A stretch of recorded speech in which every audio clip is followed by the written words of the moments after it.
Hello everybody, it's Mike Paterson from Paterson Photography and White Turtle Adventures here in southern Alberta, Canada. Welcome back to my sunny and warm van. Well, if you watched the last video that I talked about dealing with SAD or seasonal affective disorder, you know that I was sitting in my nice warm van and the sun was beating down on me, and well, I'm still here for this video.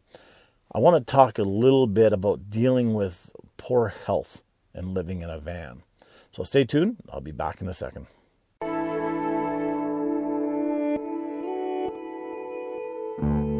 All right, welcome back.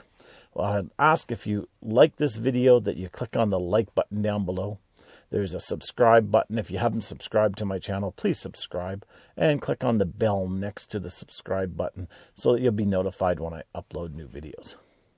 Well, a little bit of history about me. And back in 2003, I was an average everyday person. I went to work every morning, came home every night. I had a family, I had a house, cars, so on and so forth. One night, my family and I went out for supper to a friend's house, and during the meal, I didn't feel right. I went to use the washroom, and I sat in the washroom where it felt like my ears were about to melt off my body. It felt like my eyes were draining out the eye sockets, and I started having trouble breathing. That happened, and it got worse, and it got worse, and it got worse. I finally told my family we had to leave the meal. Came home, I had a cold shower, and I felt horrible. Went to bed, I think it was about 8 o'clock that night I went to bed. Got up in the morning, and I was coughing really badly. So bad that I actually tore some ligaments from the coughing. I was coughing bad. Other thing I noticed right away was I couldn't exert myself anymore. I couldn't climb stairs. I couldn't do stuff. I was a long distance bike rider. I love bike riding. I'd put in hundreds of kilometers a week riding my bicycle, and it was wonderful. And I couldn't do that anymore. Took 6 to 8 months, and I finally got a diagnosis that I had a lung disease, and it wasn't a good diagnosis. He says, the specialist that I was dealing with said you had 2 possibilities. He says the bad possibility was that you got what you got. The good possibility is you had cancer. I says, how bad is it? He goes, it's not good. Well, that was 2003-ish that I got the diagnosis.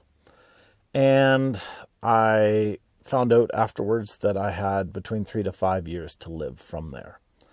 Well, I decided that I would go out and that I would get an RV. I actually bought a truck and camper, and I loved it. It was perfect for me and my kids. It was just wonderful.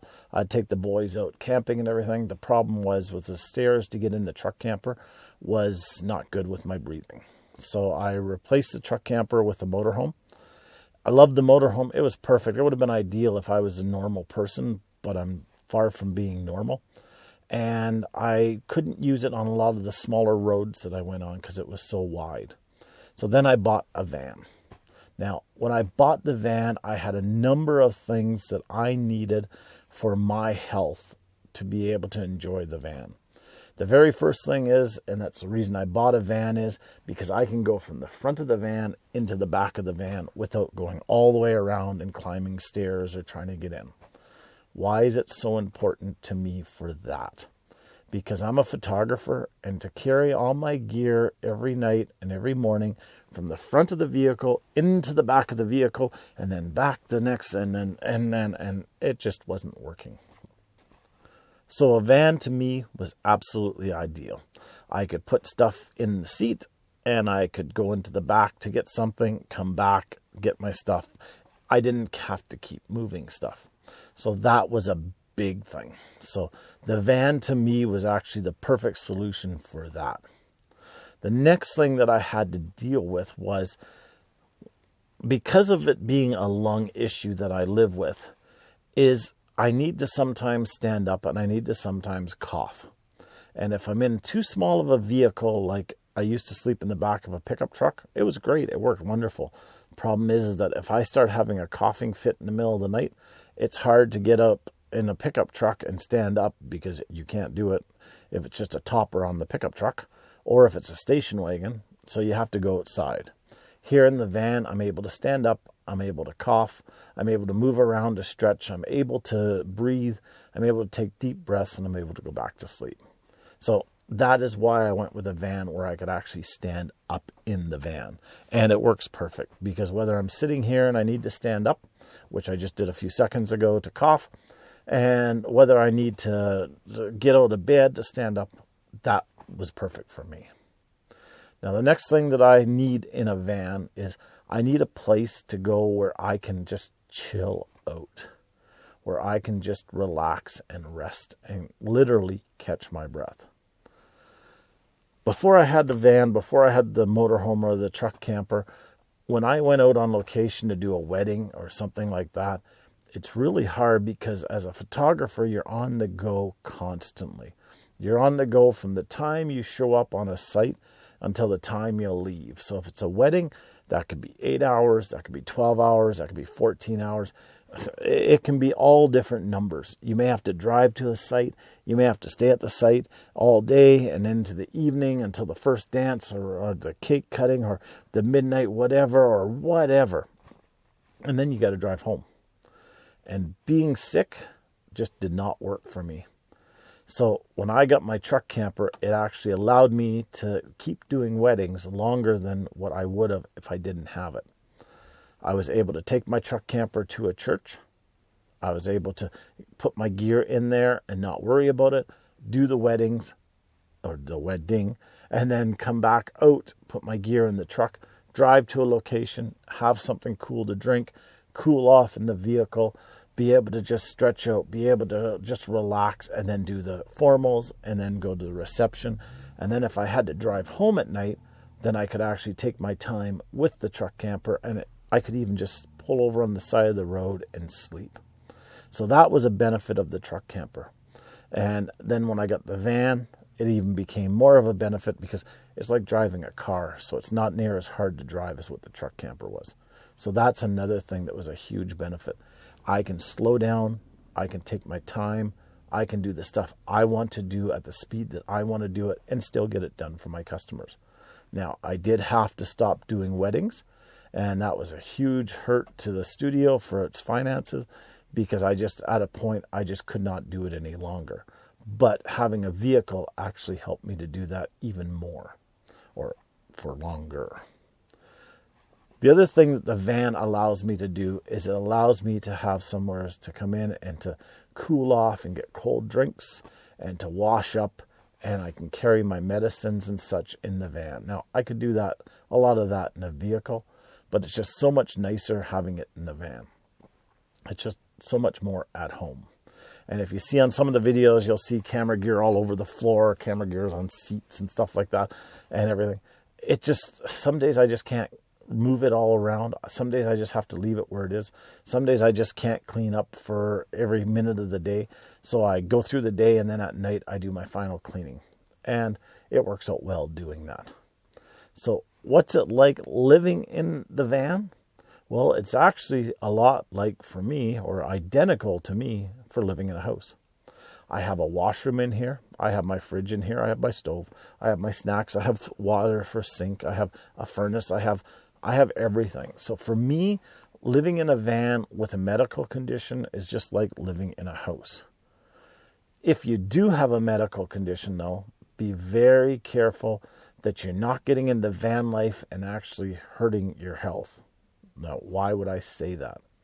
Well, I know people who go out in vans and they say, I don't need a furnace. I'll just sleep in the back of the van. And great. If you're healthy, if you're no problems whatsoever, hey, you can do that. I've slept in vehicles with no heat for years. I've slept in tents in the middle of winter. I've done some stupid stuff when it comes to temperatures and everything. When you have a health condition, it's completely different. If you get up in the middle of the night and you have a health condition and you get a chill and you just can't get warm, it can be an issue. And I've had that happen to me on different medications. I wake up in the morning and I'm shivering and I'm like, I need to get warm. I need to have a shower, but I can't have a shower in the van because I don't have a shower. So I turn up my furnace and I go, oh, that's much better. So be careful if you're planning to get into van life that you're not harming your health even further. The other thing about van life, And this goes a bit more towards the mental end of things, which I talked about in the last video about SAD, or seasonal affective disorder. But there's going to be times when you're stuck in a van, and you're stuck in the van, and you're stuck in the van. If you have a health condition and you need to be able to stretch, and you need to be able to just walk, or you need to be able to, and the weather is nasty outside and you just can't get outside, remember, the space is what you've got. I've seen some people live in tiny vans. There's one guy who lived in a Dodge Caravan. There's another guy who lived in a little Toyota van. And hey, that's fine. I know a lady who lives in I think it's a Dodge Caravan. That's great. That's wonderful. That's fabulous. I have nothing against that. But if you have a health condition and you need to be able to stretch, you need to be able to lay down, you need to be able to bend over, you need to be able to stand up straight, understand before you get into your van life or your RV life or whatever it is, that you need to take that into account. It may be a little thing now, but it may get worse in a year. So take that into account. One of the reasons I bought this van was so I could stand up straight. I could have went with a low roof. Would have saved me money. Would have been more aerodynamic. And honestly, who needs a high roof van? You can live without it being a high roof van. But boy, when I need to stand up and stretch and stuff, having a medium roof van is so much better. Now, as far as medications and so on and so forth, understand that as well, that in your vehicle in the summertime, it's probably going to get ridiculously hot when you're not in it all the time. If you have medication that needs to be kept at a specific temperature, get yourself a cooler and put under the bed and just keep it out of the sun, and it will help so that your medication doesn't get ridiculously hot. Some medication cannot be refrigerated because refrigerating is too cold, so all you need to do is keep it cool. So get yourself a good cooler. You don't need to put ice in it. You don't need to do anything like that, but put your medication in it and then put it over the sun. That way it'll keep it better. The other thing, if you can, and this is depends where you are and so on and so forth, try not to get huge doses of medicine. Now, one of my meds that I'm on, they actually send me like a 6 month supply every time I order my medication. When you're living in a van, there's not a lot of spots to put 6 months of supply. So see if you can arrange it so you're not paying dispensary fees all the time, but you're actually be able to pick up some of the medication from different places, or store it with somebody if you come past a place on a regular basis. Having a lot of meds in your vehicle and having them go bad is not a good thing. It's bad. So I try to only take with me what I'm going to need for the trip, plus a little bit extra should I get delayed. I don't want to have $15,000 worth of medication in my vehicle and then forget to close the cooler and then come back and find out that everything's got too hot and now the medication's not any good anymore. So try not to carry too much. I saw the other day a lady, and it was really cool that what she did, is that in her van, she actually had a little indentation in the floor. I think it was where the stow and go seats went.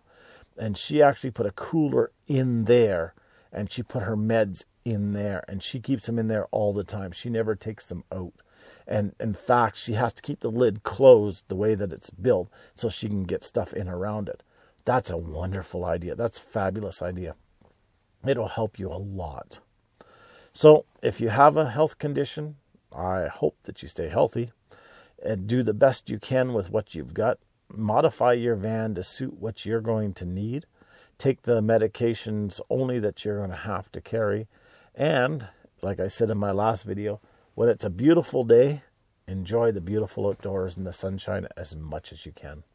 I'll talk to you soon. Take care. Stay healthy.